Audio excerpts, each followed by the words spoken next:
একটি সময় একজন মানুষ হযরত ইমাম আলী ইবনে আবু তালিবের কাছে পৌঁছালেন আর খুব আদবের সহিত বলতে লাগলেন, ও জনাবে আলী ইবনে আবু তালিব, আমি অনেক দিন থেকে কিছু প্রশ্ন নিয়ে খুব দুশ্চিন্তায় আছি।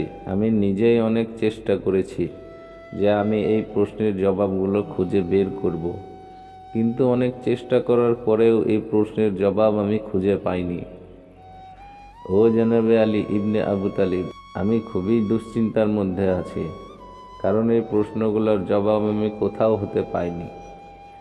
আর এই দুশ্চিন্তার কারণেই আজ আমি আপনার কাছে এসেছি, যাতে আমার প্রশ্নের জবাব আমি আপনার কাছ হতে উপলব্ধি করতে পারি। তখন ইমাম আলী আলাইহিসসালাম বললেন, ও বান্দায়ে খোদা, তুমি চিন্তিত হও না। খালির দরজা সেই দরজা যেখান থেকে কেউ খালি ফেরে না। ও আমার নবীর সাহাবী, তুমি আমাকে যা জিজ্ঞাসা করার নিশ্চিন্তে করতে পারো। তখন তিনি বললেন, ও জনাবে আলী ইবনে আবু তালিব, আমার প্রথম প্রশ্ন হলো, এই কায়নাতের মধ্যে সেই 10টি জিনিস কি যেগুলো একে অপরের চেয়ে বেশি শক্তিশালী? আমার দ্বিতীয় প্রশ্ন হলো যে এই জমিনে সর্বপ্রথম মূর্তি পূজা কখন থেকে শুরু হয় আর কে শুরু করেন? আর আমার 3 নম্বর প্রশ্ন হলো, আসহাবে কাহাফকে যেমন মৃত্যুর পর পুনরায় জীবিত করা হয়েছিল, ঠিক ওই রকমভাবে আর কাউকেও মৃত্যুর পর জীবিত করা হয়েছিল?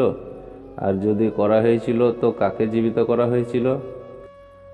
আমার 4 নম্বর প্রশ্ন এইটা যে সমুদ্রের মধ্যে এত বড় বড় ঢেউ কিভাবে তৈরি হয়? আপনি আমাকে পানির ওই ঢেউ সম্বন্ধে বলুন।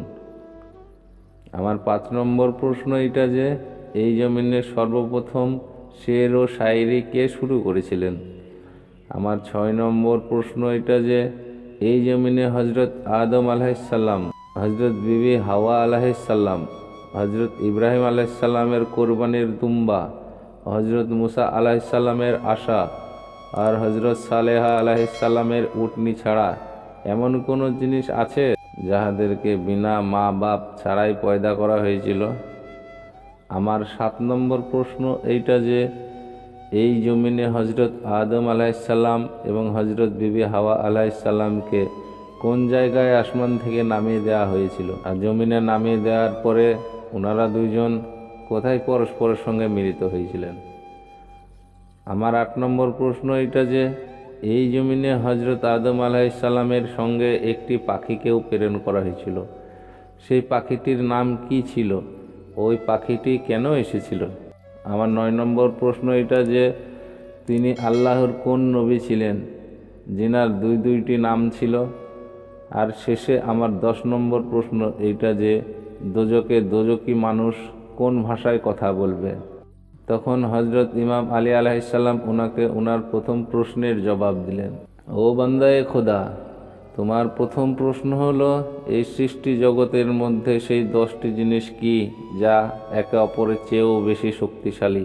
এই জাহানের মধ্যে আল্লাহ সুবহানাহু ওয়া তাআলা এই জমিনে পাথরকে সবচেয়ে বেশি শক্তিশালী করেছেন, কিন্তু পাথরের থেকেও বেশি শক্তিশালী লোহাকে পয়দা করেছেন, যাহা পাথরকেও টুকরো টুকরো করে ফেলে। আর লোহার চেয়েও বেশি শক্তিশালী আগুনকে পয়দা করেছেন, যা লোহাকেও গলিয়ে দেয়। আর আগুনের থেকেও বেশি শক্তিশালী পানিকে পয়দা করেছেন, যিনি কিনা আগুনকেও নিভে দেয়। আর পানির থেকে বেশি শক্তিশালী মেঘকে পয়দা করেছেন, যে কিনা পানিকেও উড়িয়ে নিয়ে যায়। মেঘের চেয়ে বেশি শক্তিশালী বাতাসকে সৃষ্টি করেছেন, যে কিনা মেঘকেও উড়িয়ে নিয়ে যায়। আর বাতাসের চেয়ে বেশি শক্তিশালী বাতাসের ফেরেশতাকে পয়দা করেছেন, যে কিনা বাতাসকেও উড়িয়ে নিয়ে যায়। সে চেয়ে বেশি শক্তিশালী মালেকুল মওতকে পয়দা করেছেন, যে কিনা বাতাসের ফেরেশতাকেও মেরে দেয়। আর মালেকুল মওতের চেয়ে বেশি শক্তিশালী আল্লাহ সুবহানাহু ওয়া তাআলা মওতকে সৃষ্টি করেছেন, যে কিনা মালেকুল মওতকেও মেরে দেয়। আর মওতের থেকে বেশি শক্তিশালী আল্লাহ সুবহানাহু ওয়া তাআলার কুন শব্দ, মানে হও শব্দ, আর যাহার হওয়াটাকে আটকানো কারো পক্ষে সম্ভব নয়। তোমার 2 নম্বর প্রশ্ন এইটা যে এই জমিনে সর্বপ্রথম মূর্তি পূজা কখন শুরু হয়েছিল? ও বান্দায়ে খোদা, সর্বপ্রথম মূর্তি পূজা শুরু হয় হজরত শীস আলাইহিসসালামের গোষ্ঠী হতে। হজরত শীস আলাইহিসসালাম হজরত আদম আলাইহিসসালামের ছেলে ছিলেন, এবং মানুষের কাছে অনেক জনপ্রিয় মানুষ ছিলেন। মানুষ অনেক দূর দূর থেকে উনার জন্য তোহফা আনতেন। কিন্তু যখন আল্লাহর নবী শীস আলাইহিসসালাম এই দুনিয়া থেকে পর্দা নিলেন, হজরত শীস আলাইহিসসালামের পর্দা নেওয়ার পর উনার পরিবার পরিজন ভাবলেন আমাদের জন্য হয়তো আর কোনো তোহফা আসবে না। তখন এই কারণে শীস আলাইহিসসালামের পরিবার পরিজন তোহফা না আসার কারণে মাটি দিয়ে একটি শীস আলাইহিসসালামের মূর্তি গড়িয়ে ফেললেন। আর মূর্তি তৈরি করার পর মানুষজনকে বললেন, ও লোক সকল, আল্লাহর নবী শীস আলাইহিসসালাম এখন দুনিয়া থেকে পর্দা নিয়েছেন। আল্লাহর নবীকে স্মরণ করার জন্য আমরা একটি মূর্তি তৈরি করেছি, কেননা আমরা যেন এই মূর্তিটি দেখে সবসময় আল্লাহর নবী শীস আলাইহিসসালামকে স্মরণ করতে পারি। এইভাবে সেই সময়ের মানুষজন যখন দেখলেন শীস আলাইহিসসালামের বাড়ির লোকজনই তো শীস আলাইহিসসালামের মূর্তি বানিয়েছে, তখন বাকি মানুষগুলো নিজের বাড়িতে বাড়িতে শীস আলাইহিসসালামের মূর্তি বানানো শুরু করে দিল।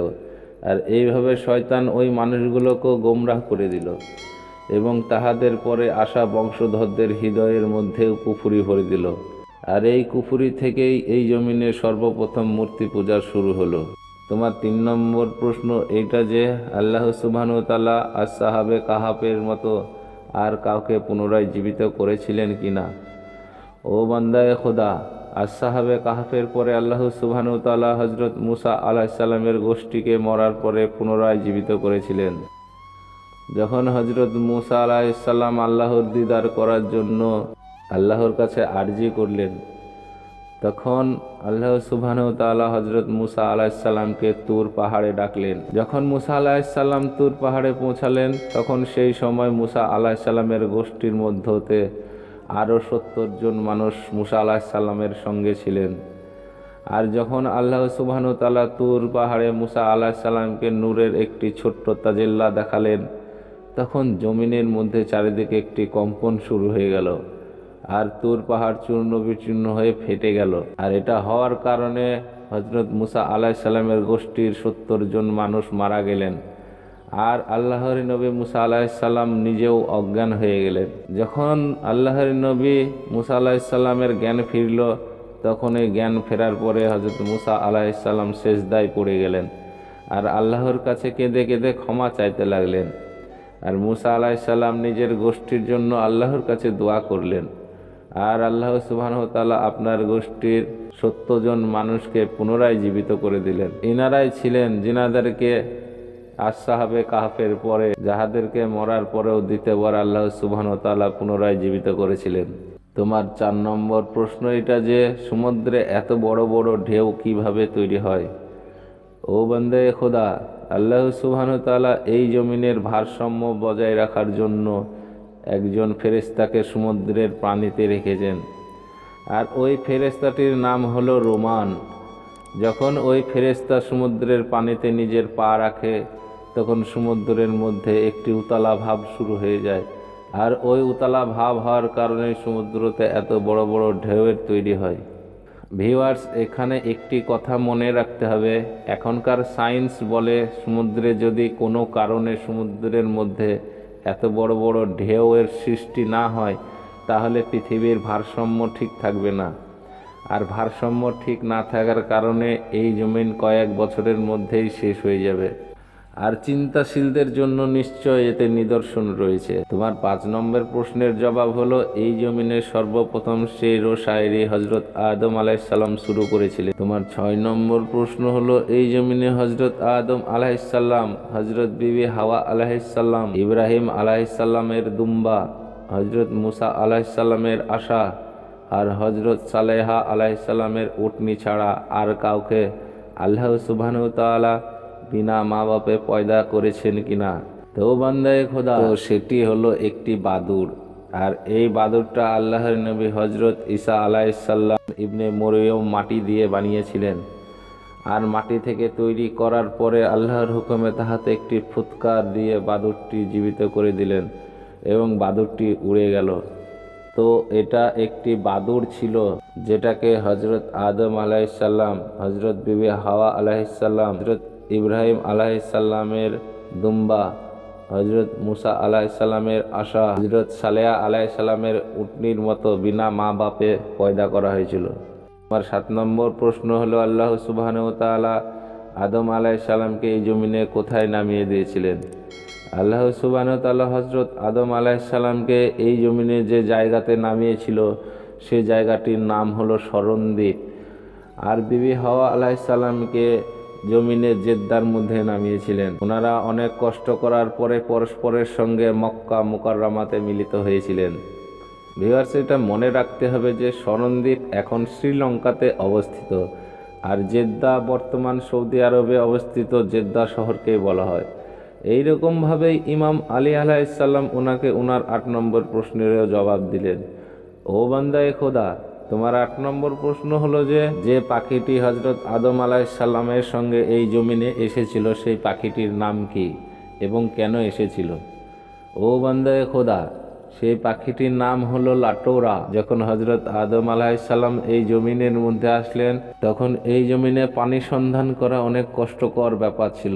তো এই পাখিটি উড়িয়ে গিয়ে সঠিক পানির জায়গার খবর হজরত আদম আলাইহিসসালামকে দিত, যাহাতে হজরত আদম আলাইহিসসালাম পানির ওই স্থানে পৌঁছিয়ে নিজের পিপাসা মেটাতে পারে। বাস, এই পাখিটি হজরত আদম আলাইহিসসালামকে পানি খোঁজ করার কাজে সাহায্য করত। আর তোমার 9 নম্বর প্রশ্ন হলো যে তিনি আল্লাহর কোন নবী ছিলেন যিনার দুইটি নাম ছিল, যাহার মধ্যে প্রথমটি ছিল হজরত উসা বিন নূহ আলাইহিসসালাম, ওনাকে জুলকিফল নামেও ডাকা হয়। আর দ্বিতীয়জন হলেন হজরত আইয়ুব আলাইহিসসালাম, ওনাকে হজরত আজরাইল নামেও ডাকা হয়। তৃতীয়জন হলেন হজরত খিজির আলাইহিসসালাম, ওনাকে হজরত তালিয়া নামেও ডাকা হয়। চতুর্থজন হলেন মরিয়মের ছেলে হজরত ঈসা আলাইহিসসালাম, ওনাকে হজরত মসিহ বলেও ডাকা হয়। আর পঞ্চমজন হলেন আল্লাহর রসুল, আল্লাহর নূর হজরত মোহাম্মদ মুস্তফা সাল্লাল্লাহু আলাইহি ওয়া আলিহি ওয়াসাল্লাম, ওনাকে আরশ মহলে আহমদ নামেও ডাকা হয়। আর তোমার 10 নম্বর প্রশ্নের জবাব হলো দোজকি মানুষ আগুনের পূজারী মেজুসি জবানে কথা বলবেন, আর তাদের কথাবার্তা হবে অনেক কাকুতি মিনতি করে আল্লাহর কাছে এই জমিনে আসার জন্য আকাঙ্ক্ষা করবে। আর আল্লাহ সুবহানাহু ওয়া তাআলা বলবেন, ও জাহান্নামবাসী, তোমরা তো বলতে আমাদেরকে মরার পর দ্বিতীয়বার জীবিত করাই হবে না, আর তোমরা এটাও বলতে যে আমরা মরার পরে এই জমিনে দ্বিতীয়বার কিভাবে আসব। তো আমিও দেখছি তোমরা এখন এখান থেকে দ্বিতীয়বার জমিনে কিভাবে যাবে।